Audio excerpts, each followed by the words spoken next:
bangga lah sebagai warga negara Malaysia.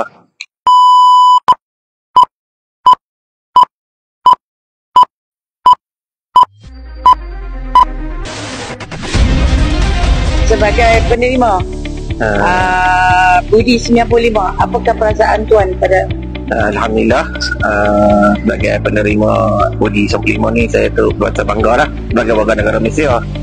Jadi apa yang kerajaan buat tu dapat menyelesaikan sedikit sebanyak masalah penyeludupan, dengan membezakan kita warga negara Malaysia dengan warga negara asing. Dengan kaedah ini mendapati sasaran. Ucapan terima kasih kepada pihak yang berkenaan. Alhamdulillah, saya turut terima kasih kepada Perdana Menteri Malaysia Datuk Seri Anwar Ibrahim dengan kaedah penyasaran subsidi ini. Saya turut berasa bangga dan menzahirkan penghargaan pada kerajaan Malaysia Madani.